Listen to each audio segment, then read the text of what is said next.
Bienvenidos a la sección Innovación en el Aula de Café Edutiva, un espacio donde exploramos las últimas tendencias y temáticas, así como las buenas prácticas para transformar con sentido la educación. Hoy vamos a hablar de un tema que impacta directamente a nuestras instituciones educativas, estimados oyentes, y a nuestras vidas diarias. Se trata del manejo responsable de las herramientas tecnológicas y el tiempo que pasamos frente a las pantallas. Esto no solo afecta a los estudiantes, sino también a los docentes, padres de familia, comunidad educativa. Hola Luisa, ¿cómo estás? ¿Y cómo ves este tema? Hola Luis y a los oyentes, pues la verdad es que es un tema que merece toda nuestra atención, porque la tecnología ha transformado la forma en que aprendemos y enseñamos, pero conlleva riesgos que no podemos ignorar. El tiempo excesivo pues que nosotros pasamos frente a las pantallas puede afectar la salud física y mental tanto de estudiantes, docentes, de cualquier persona, y también nos plantea el desafío de equilibrar los beneficios educativos con un uso saludable. Creo que has dado en el clavo, como bien se dice Luisa, y es uso saludable, ¿cierto? Es que nosotros sepamos apropiarnos realmente de estas herramientas y claro, sabemos que hay problemas evidentes como el cansancio visual, el sedentarismo, el impacto en la concentración, en todo este tema de la economía de la atención, que siempre estamos pendientes en esas bombas de dopamina, eh, pero sobre todo se nos afecta también el sueño, la calidad del sueño y las interacciones sociales. Entonces, es un tema de especial atención y sobre todo para nuestros jóvenes, para los estudiantes, porque es que este exceso de tiempo con los dispositivos puede influir, por supuesto, y lo hace con su desarrollo emocional. Para los docentes es un desgaste profesional también más rápido. Entonces, es un tema de gran atención que llegó para quedarse, que está ahí y que hace parte de la sociedad en la que hoy vivimos. Así es, Luis, y aquí es donde entra el manejo adecuado de las herramientas tecnológicas, porque no se trata de satanizarlas, sino de aprender a usarlas con propósito. Por ejemplo, en el aula los docentes pueden enseñar a los estudiantes a alternar el uso de dispositivos con actividades que no dependan de ellos, como debates, proyectos grupales presenciales o incluso pausas activas. Son formas que nos permiten también tener esa desconexión. Claro, es como decir, vamos a desconectar para reconectar y también para reconectar con lo esencial, con eso de ser observadores viendo la naturaleza, de respirar, de estar un momento sin mirar el próximo mensaje, con ese scrolling infinito, por ejemplo, que ocurre en algunas redes sociales y demás, que siempre estamos más y más y más, sino ver otras posibilidades desconectándonos, obviamente para reconectar, porque sabemos que vivimos en un mundo donde está la tecnología, pero la clave es cómo la vamos a utilizar.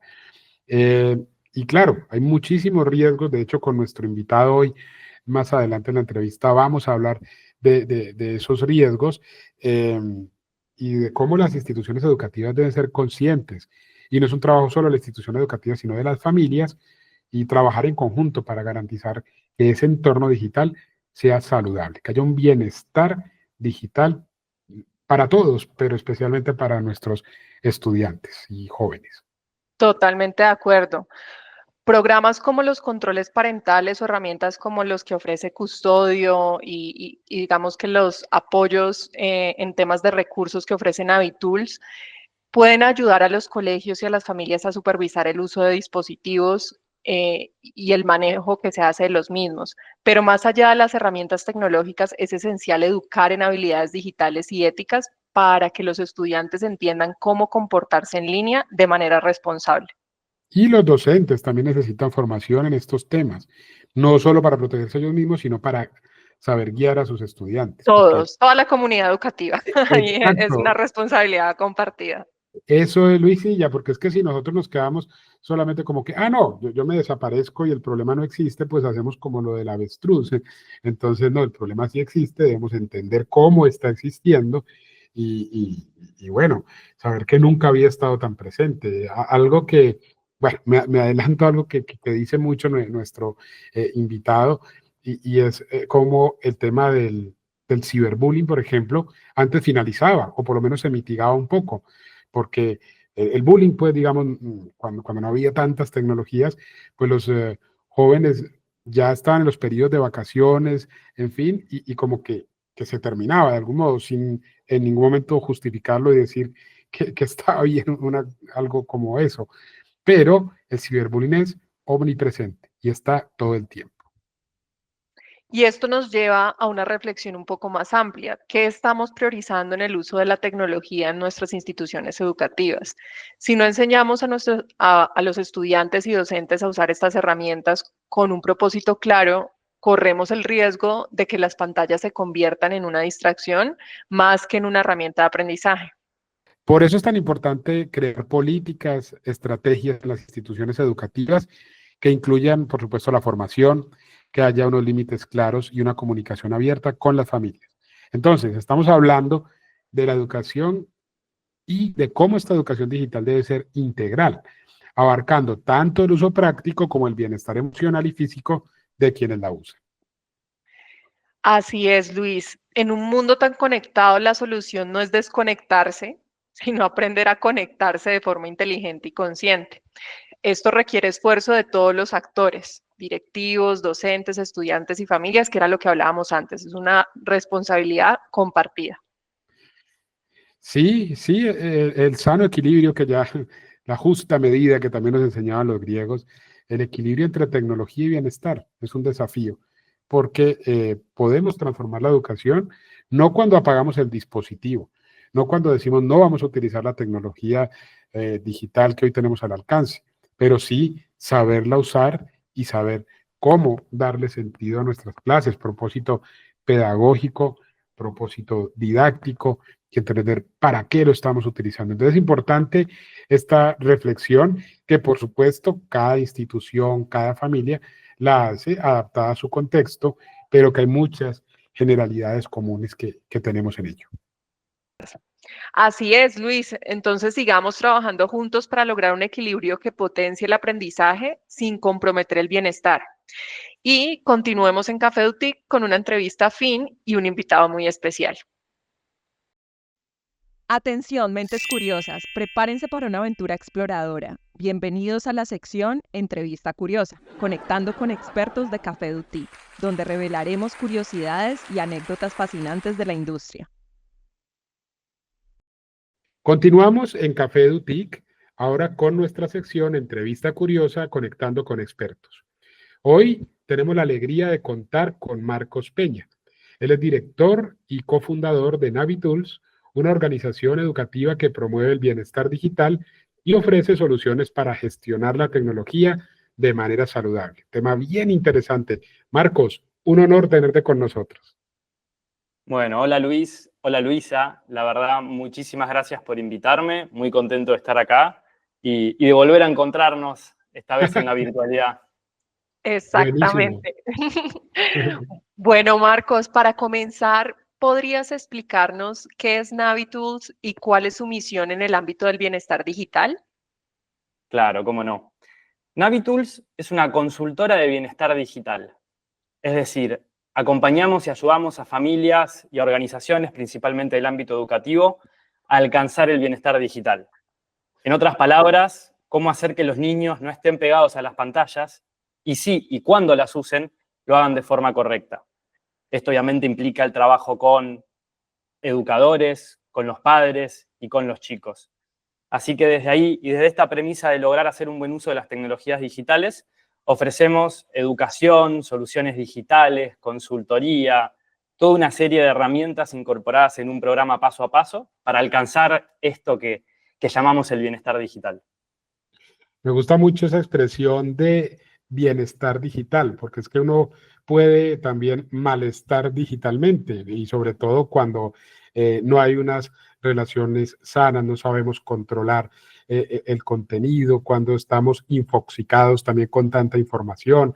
Entonces, estimados oyentes, es muy interesante esto que estamos hablando con Marcos, porque es pensar en esos ambientes que nos dan una salud, que nos dan un bienestar en el uso de lo que más utilizamos en el día a día, que es la tecnología. Además, les comentamos que, pues Marco nos decía que estamos ahora otra vez virtualizados porque hace un mes realizamos el workshop internacional Actitudes 2.0 en Lima, en el Colegio Nuestra Señora del Consuelo, y allí estuvo Marcos con Navitools presentándonos sus productos, trabajando en equipos y bueno, dinamizando todos estos espacios.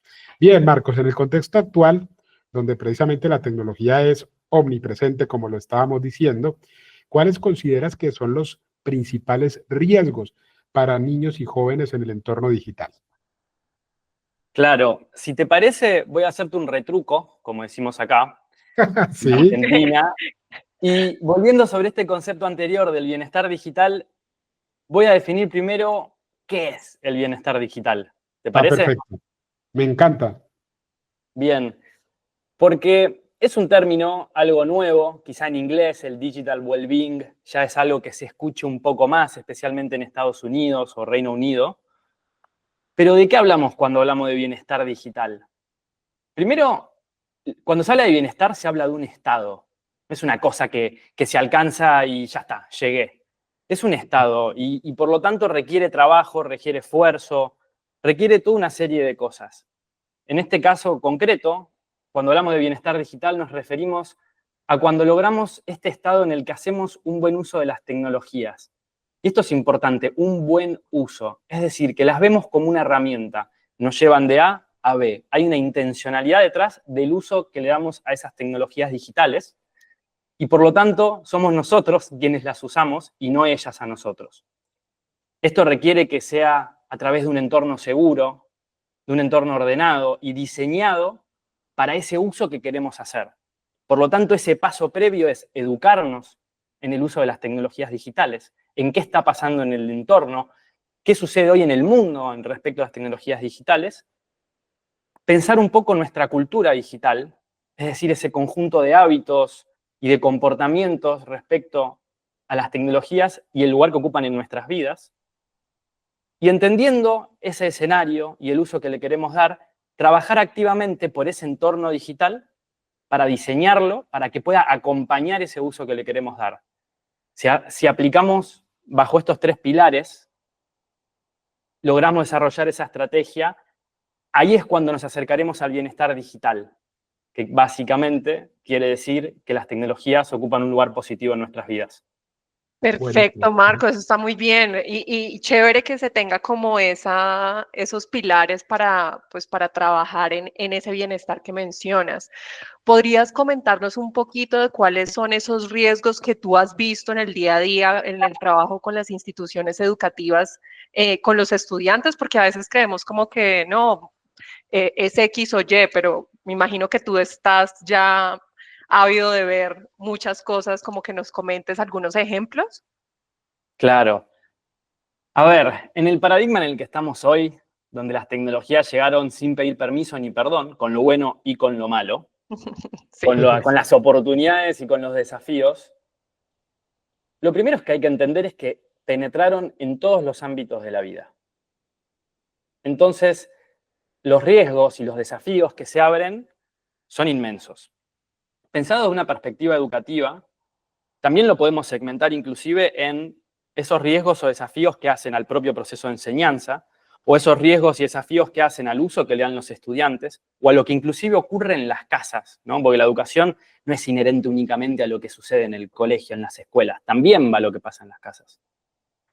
Ahora, como no podemos desviarnos en 30 millones de riesgos y desafíos distintos, voy a empezar por los que quizás son los más preocupantes de todos por el daño que generan, que son los que tienen que ver con la interacción con otros. Si me tengo que quedar con 2, 3, 4 riesgos, bueno, el primero que se me viene a la mente, que es gravísimo, es el grooming. El grooming es el abuso sexual de menores a través de medios digitales. Hoy ocurre muchísimo, contactan a los niños a través de plataformas de videojuegos como Roblox o Minecraft o cualquier otra, que todas esas que tienen chats que pueden interactuar con desconocidos, a través de redes sociales, y lo cierto, y a través de muchísimas plataformas distintas. Entonces, el grooming es para mí uno de los riesgos más preocupantes, obviamente por el nivel de profundidad que tiene en cuanto a la vulneración de los niños. Luego tenemos claramente la evolución del bullying, que es el ciberbullying, que en el gran mayor parte de los casos, me animo a decir que en un 95% de esos casos, es la escala, el ciberbullying es la escala del bullying, es decir, del bullying luego deviene el ciberbullying. Pero el problema acá es que a diferencia, más que nada para todos los que son más 30, más 28, que tuvieron infancia quizá donde las pantallas no ocupaban ese lugar, pero se vieron involucrados en situaciones de bullying, podemos ver que tenía principio y fin, ¿no? El horario en el colegio, en las vacaciones no ocurría, porque o ocurría menos porque no se encontraba con los victimarios, la víctima claramente. Pero en el ámbito de las tecnologías digitales y principalmente de las redes sociales, alguien que sufre bullying, es decir, ciberbullying, se despierta y se va a dormir siendo víctima de ciberbullying, se va de vacaciones si el ciberbullying lo acompaña, se puede cambiar de colegio o mudar de país y ahí puede estar todavía el ciberbullying, lo que hace que se convierta en un problema mucho más complejo y de mucho mayor impacto para el niño en cuestión.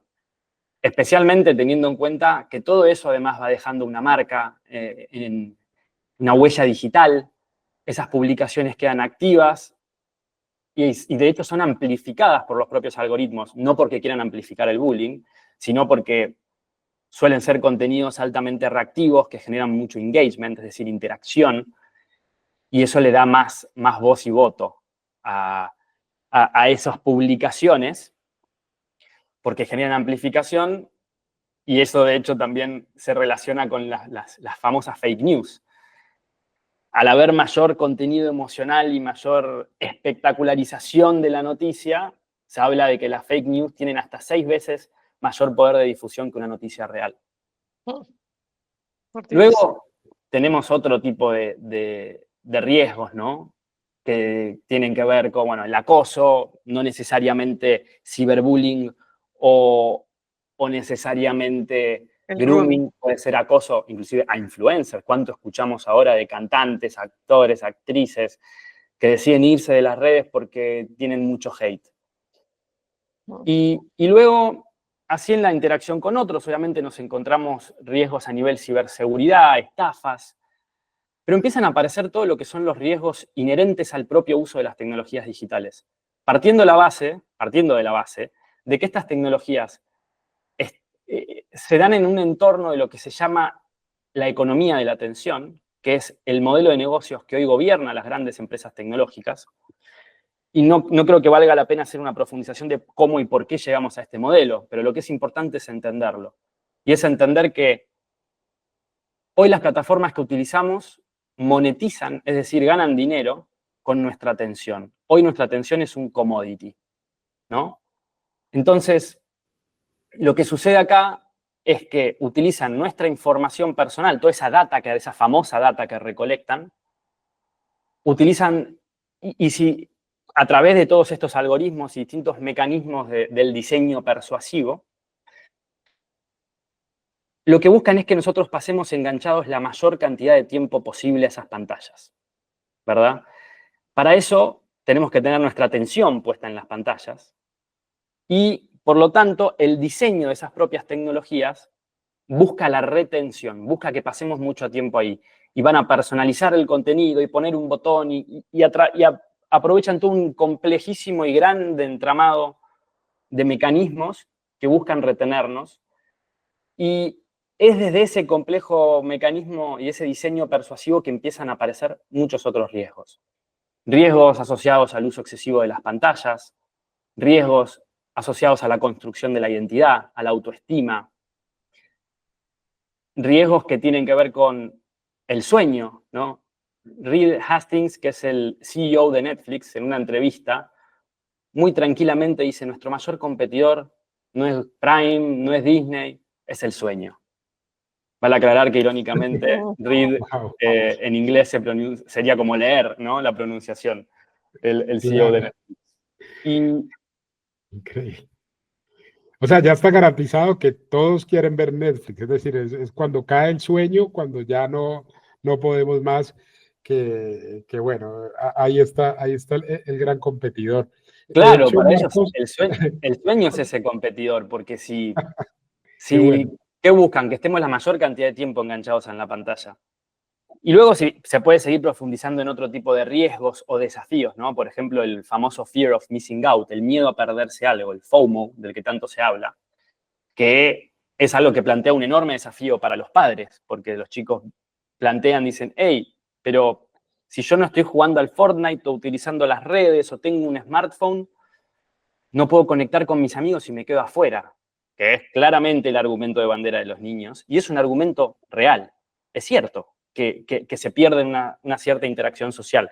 También por eso nosotros promovemos este trabajo con toda la comunidad educativa, que se generan acuerdos entre los padres a partir de las edades en las que usarán los smartphones, los tiempos y horarios, las restricciones. Se combate muchísimo ese famoso FOMO. Y que muchas veces, Marcos, los padres, pues también están igual de alienados con los medios y con la tecnología, porque uno a veces ve cosas como, no sé, por ejemplo, estamos en un restaurante, en algún lugar, en fin, y son la hija, y yo alguna vez vi esto, la hija y la madre, y no interactuaban ninguna de las dos. Es decir, ellas no se querían perder nada de lo que estaba ocurriendo allí. Entonces uno decía, bueno, ¿y para qué se encontraron presencialmente? Porque ni siquiera se miraban, o sea, todo el tiempo estaban con el móvil eh, y ignorándose, ¿cierto? Que a veces se dice que la tecnología aleja a los que están cerca y acerca a los que están lejos, ¿cierto? Entonces, por ahí va también el asunto, que sea una salud integral, no solamente como señalar a los jóvenes de ciertas generaciones y tal, sino que, como bien decías, es una construcción con los docentes, con los padres de familia, y que no es una cosa solamente del colegio, sino que se expande a la vida misma. Totalmente, totalmente de acuerdo. Y además, si volvemos a esto de economía de la atención, ¿no? Y acá retomo un poco sobre los riesgos. Acá ya suena evidente. Si estamos bajo una economía de la atención, donde el recurso más valioso es nuestra atención, ¿qué es lo que va a salir perjudicado? Nuestra atención, ¿verdad? Pensémoslo así. Si el objetivo de las plataformas es que pasemos la mayor cantidad de tiempo posible ahí dentro, y la atención es crucial en nuestro día a día para infinidad de cosas, desde procesos de introspección personal hasta momentos donde estamos trabajando o estudiando. Si ellos lograsen, bajo un mecanismo que por cierto lo han logrado muy bien, que es manipulando el sistema de recompensa y bueno, otro conjunto de cuestiones psicológicas y fisiológicas, si ellos pueden lograr que al primer momento de aburrimiento, frustración mientras estamos haciendo una tarea, nuestro cerebro ya haya automatizado que hay un dispositivo, hay un aparato que es una bomba de dopamina inmediata, microchispazos uno tras otro, ¿qué va a pasar? Y va a pasar que al segundo en el que nuestra atención se pierda un poquito, va a querer irse hacia la pantalla, porque sabe que del otro lado vamos a estar alimentando al sistema de recompensa de una forma que no se consigue por otros medios sin incurrir en cuestiones exógenas, ¿no? Entonces, en lo que se han vuelto muy bueno, y pensémoslo en TikTok, ¿no? Cada 1 o 2 segundos los chicos están pasando en ese famoso scroll infinito de un taca, taca, taca. Y al mismo tiempo pasa que cada vez que pasan un video, que van al siguiente o que reciben un premio de algo en un videojuego, hay una recompensa que está por venir, se dan esos microchispazos de dopamina. ¿Qué se está entrenando al cerebro? Se está entrenando al cerebro para que la atención cada vez se fragmente más. Obviamente eso va a repercutir en las tareas lineales, que son la mayoría que tenemos que hacer en nuestro día a día.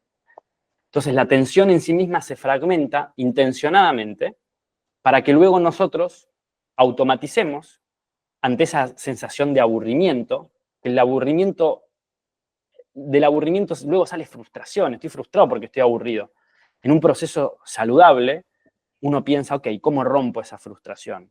Y los niños juegan, dibujan, pintan, cantan, se entretienen, se pelean, se amigan, todas esas cosas que pasan necesariamente durante el juego en la infancia, Hoy los cerebros de esos niños automatizan, y los nuestros también, no solo de los niños, automatizan Claro. que el teléfono, que la computadora, que la tablet es una respuesta inmediata que subsana esa frustración que nunca llega a ocurrir, porque directamente van a la pantalla, y entran en esa vorágine de contenidos y premios y cosas que sigue alimentando ese aparato de dopamina de la gratificación inmediata y obviamente complejiza muchísimo luego poder tener la atención en tareas más lineales, en el estudio, en la lectura, en una conversación inclusive, que no está constantemente llenándonos de estímulos y microchispazos de dopamina. Y eso va a impactar en muchos frentes. Luego tenemos las redes sociales, por ejemplo. ¿Qué puede ocurrir con un niño si está constantemente viendo una construcción de la realidad a través de influencers o amigos o esto, lo otro, midiendo al mismo tiempo su popularidad y cada cosa que sube o con la que interactúa le genera una interacción? Bueno, se entra en un aparato psicosocial muy complejo que expone a los niños y a los adultos también a cuestiones sociales bajo performance, ¿no? Donde todo tiene que ser en un escenario medible. Y obviamente eso genera crisis de identidad y crisis de atencionales y de ansiedad. Entonces, obviamente es un tema que podemos expandir durante horas, pero que no Claro, es menos, no hay que tomar haríamos estas como un cosas a la scrolling más ligera. de TikTok viendo esta cantidad de riesgos infinitos, pero valoramos muchísimo, Marcos, ese abordaje que estás haciendo, porque es un abordaje académico, de apropiación también del concepto, de entendimiento del fenómeno, y no como muchas veces ocurre que es solamente como un tema, no sé, como de control comercial, de condicionamiento, sino que es más de educación, de apropiación. Me gustaba mucho eso que decías, de que más que la tecnología es para nosotros, no nosotros para la tecnología. Y bueno, yo creo que has dado un muy buen panorama de los riesgos y se da un entendimiento profundo sobre todo este tema de la economía de la atención, de lo fragmentaria que se hace y de los cambios que tenemos incluso en nuestra misma evolución. Hay bueno, ya está hace años en Netflix, pero quizás, bueno, y no para competir con el sueño en este caso, pero es un documental interesante que habla de ese tema de la economía de la atención y de cómo muchas veces cuando creemos que es gratis, realmente no es gratis porque todo lo que hacemos vale algo, sobre todo esa atención, y es el dilema de las redes sociales. Ahí está para que de pronto algunos de los oyentes lo puedan ver y no tiene desperdicio. Es bien, bien interesante ese documental y como que dice, bueno, todos podemos hacer algo para cambiarlo. Y bueno, de eso también se trata y es bien interesante, Marcos, que nos puedas contar un poco de los programas. Ya ustedes se han dado cuenta de todo esto, lo han pensado, lo han reflexionado, lo han trabajado conceptualmente, entienden el fenómeno, los riesgos. Ya desde Navitools, ustedes, ¿qué programas y talleres ofrecen para abordar estos temas? O sea, si nos puedes contar un poco sobre esas iniciativas que tienen para promover precisamente ese bienestar digital. Claro, cómo no, lo resumiste todo muy bien. Y sí, efectivamente, lo que nosotros tenemos es justamente pensado para poner al bienestar digital como un norte. Porque si nos ponemos a pensar en todas las cosas que no, nos vamos a ahogar, nos vamos a abrumar. Entonces pensemos en qué sí, qué lugar queremos que ocupen y desde ahí salimos a diseñar. Ahora, como decía antes, eso requiere educación, ¿no? Especialmente si lo pensamos de la perspectiva de una escuela, de un colegio, de una entidad educativa. ¿Qué van a necesitar? ¿No? ¿Qué necesita hoy una institución para tomar las riendas de este asunto? Bueno, primero lo primero, educar a la comunidad. Educar a los docentes, educar a los padres, educar a los alumnos.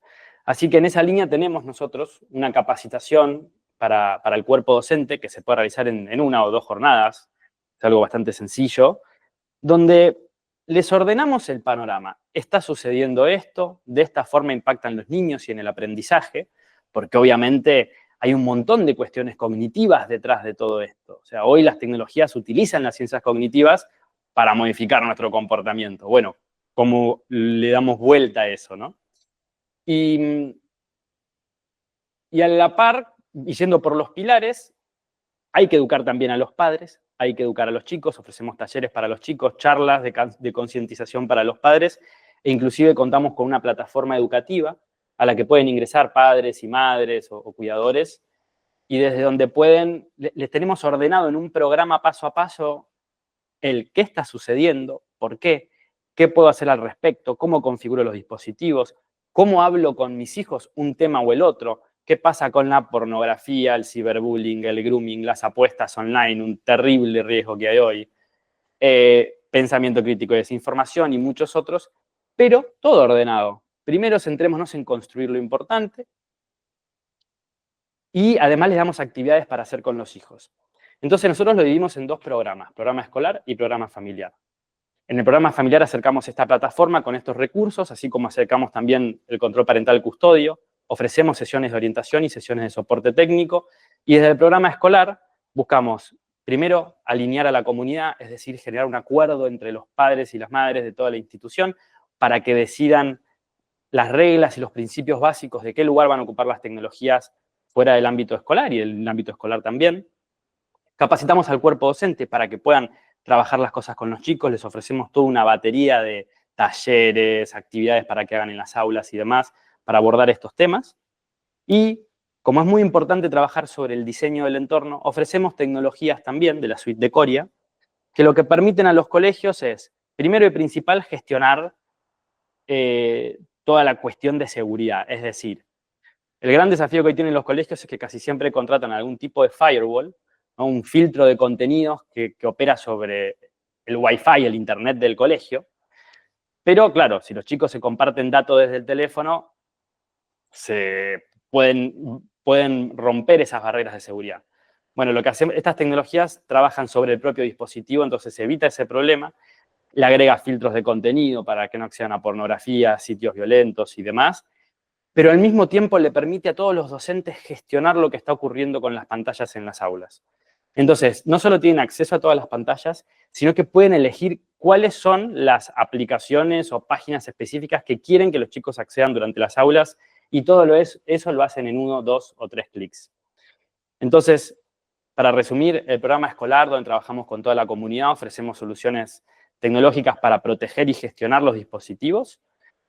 Y el programa familiar, donde nos enfocamos más que nada familia a familia y ofrecemos toda una serie de recursos para que un paso a paso guiado puedan lograr también el bienestar digital en los hogares.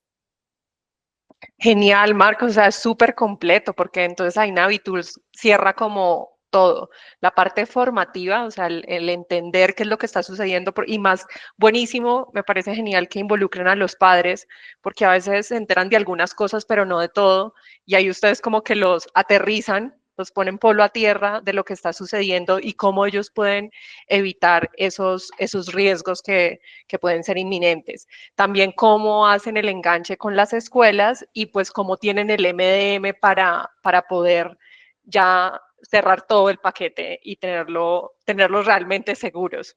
Me parece genial. Bueno, Exacto, Marcos. sí, y además también tiene que ver con esta lucha que hay hoy silenciosa entre padres y colegios de hacete cargo vos, no hacete cargo vos. Y la No, realidad eso es que una se tienen que responsabilidad hacer cargo compartida. ambos.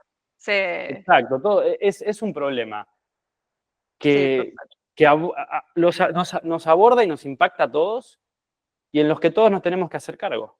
exacto. Y estas tecnologías que llegaron sin pedir permiso ni perdón, tampoco nos dieron el tiempo a que frenemos la pelota, ¿no? Miremos qué está ocurriendo en la cancha y pensemos la estrategia. Porque No. llegaron de golpe y muy rápido y calaron muy profundo en la sociedad.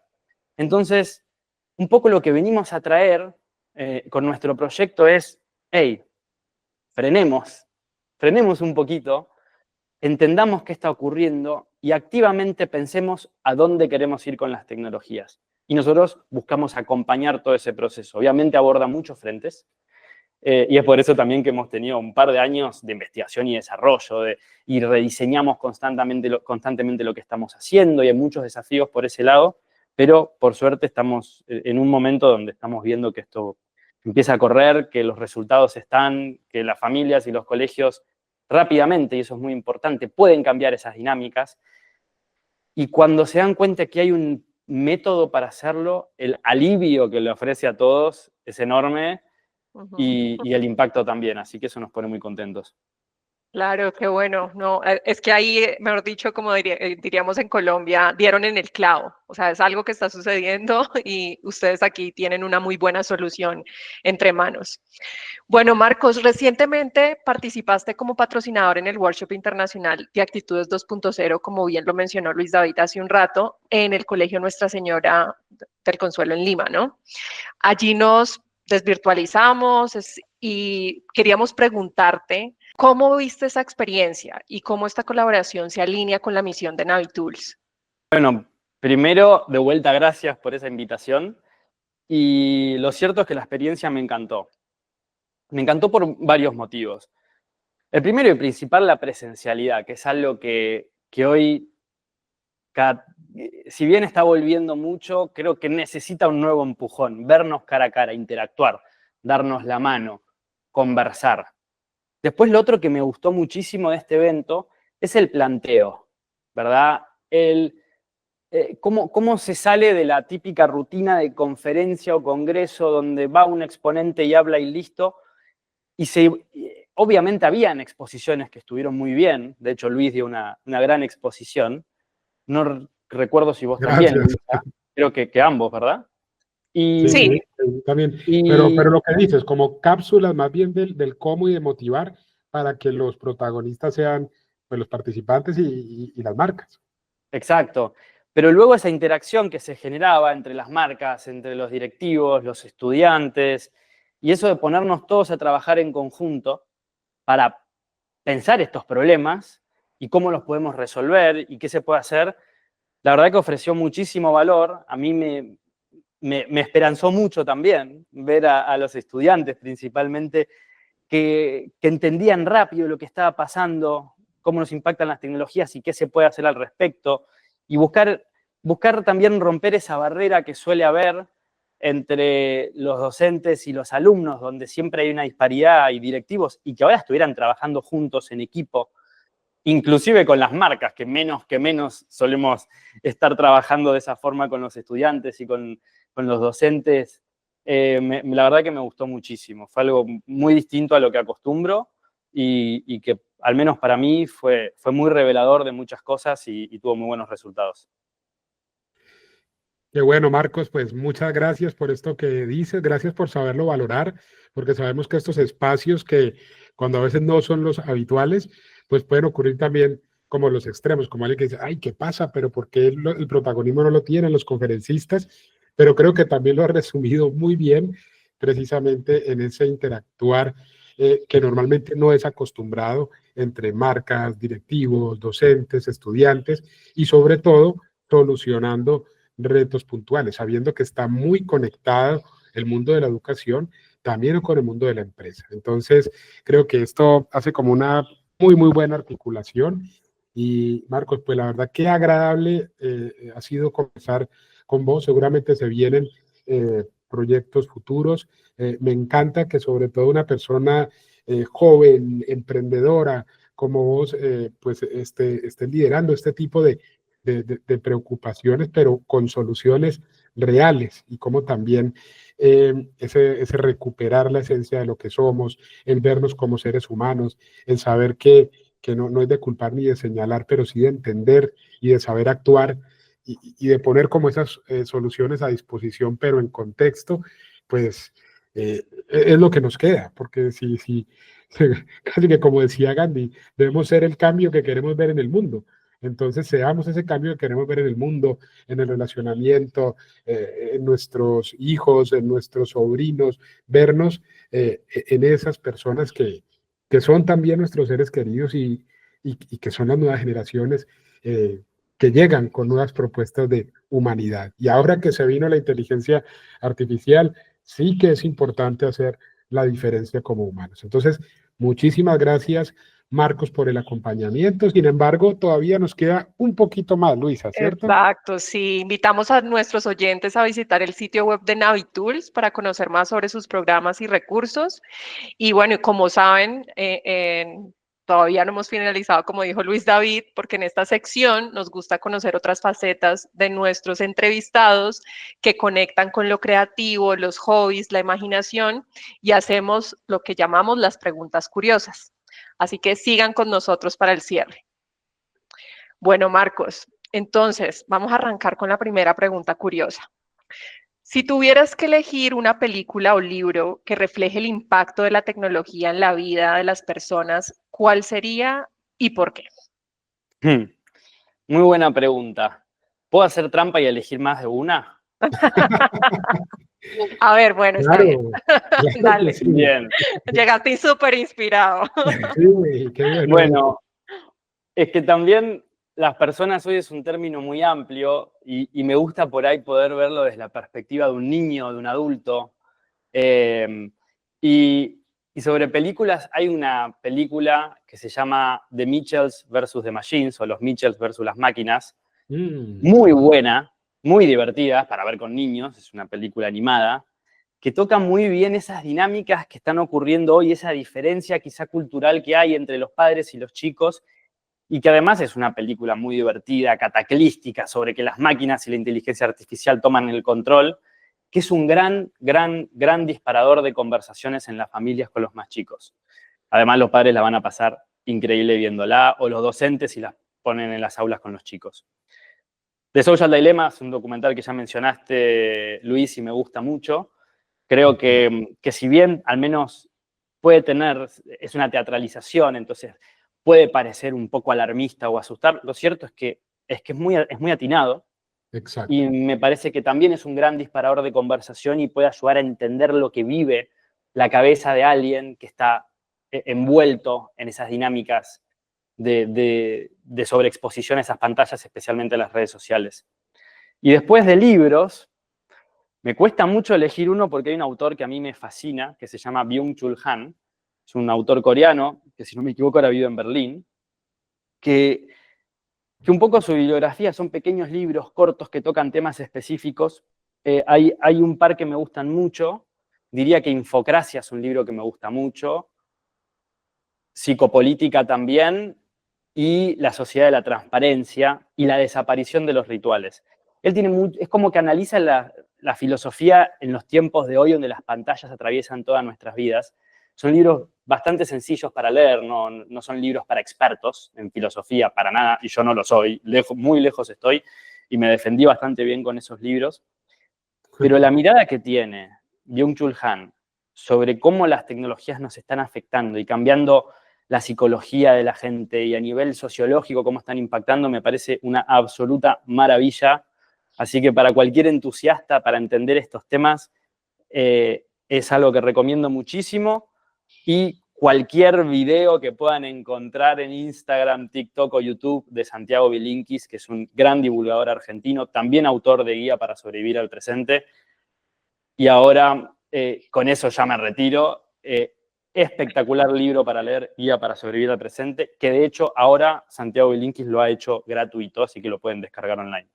Bueno, Marcos, y ya para finalizar la otra pregunta curiosa es si pudieras dar un consejo sobre el bienestar digital, pero a tu yo, al yo de Marcos de hace 10 años, ¿qué le dirías y cómo crees que cambiaría tu perspectiva actual? Qué buena pregunta. Bueno, Partiendo de la base de que yo soy de ese perfil que se puede decir dentro del déficit de atención, caso del libro, adicto a la dopamina y que lucha siempre con esa recompensa inmediata, creo que lo que más le diría a mi yo de hace 10 años es que trabaje sobre sus hábitos, que frene la pelota, que piense qué quiere lograr con las tecnologías y que aunque es un camino difícil, que me mantenga perseverante y constante en ir construyendo las habilidades para lograr el equilibrio digital.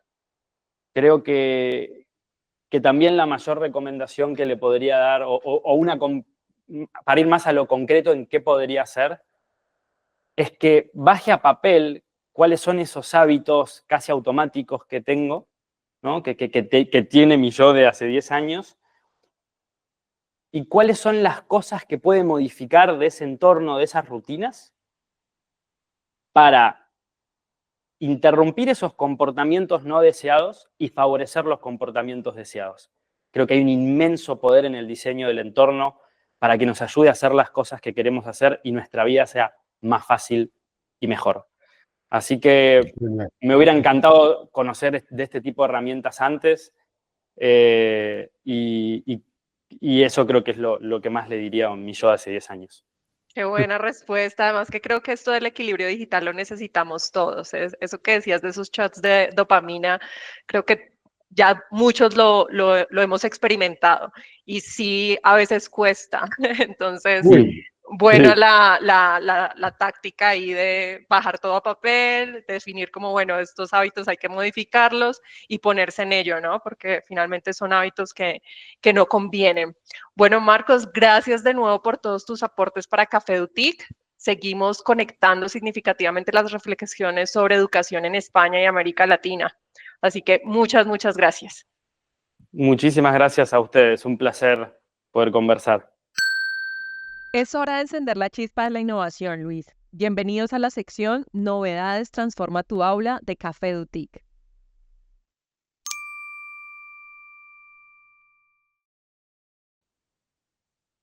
Antes de despedirnos, queremos invitarlos a estar atentos a 2 eventos muy especiales que tendremos en los próximos días con nuestros aliados estratégicos. Luis, ¿por qué no nos cuentas un poco más de esto? Claro que sí, Luisa y estimados oyentes. Bueno, entonces anótenlo. Análogo o digital. El martes 17 de diciembre a las 4 de la tarde México, 5 de la tarde Colombia y 7 de la noche en Argentina, estaremos presentando el webinar Google Gemini y Google Workspace for Education, claves para una educación digital transformadora. Este es un espacio para explorar cómo estas herramientas pueden revolucionar la educación en nuestras instituciones, como lo están haciendo desde la apropiación significativa que hacen de ellas docentes y estudiantes. Entonces, ya saben, se lo anotan, es gratuito, pueden ingresar y es para toda Latinoamérica. Bueno, y aquí les va el segundo para que no se olviden. El miércoles 18 de diciembre, en los mismos horarios, tendremos el webinar Microsoft 365 Education, potencia la innovación educativa en tu institución, una oportunidad para conocer las funcionalidades claves de esta plataforma y cómo aplicarlas en el ámbito educativo. Bueno, y como siempre les decimos, tengan presente nuestro curso de inteligencia artificial de Gemini, de Grupo AE. Ya cada vez más docentes se están capacitando con nosotros y están pudiendo mejorar su gestión administrativa y pedagógica. Está diseñado para docentes, para directivos y que puedan fortalecer esas competencias digitales preparándose para, no para el futuro, sino para el presente con este futuro que estamos dibujando. Los invitamos a seguirnos en nuestras redes sociales y visitar nuestro sitio web para conocer más sobre estos eventos, nuestros cursos y cómo Grupo A está transformando la educación en España y América Latina. Es el momento, profes, directivos de América Latina, de potenciar la innovación en sus instituciones. Nos vemos en los webinars y en el próximo episodio de Café Dutic. Muchísimas gracias por su atención. Seguimos tejiendo redes. No dejen de aprender, innovar y crecer con nosotros. Nos vemos en la próxima.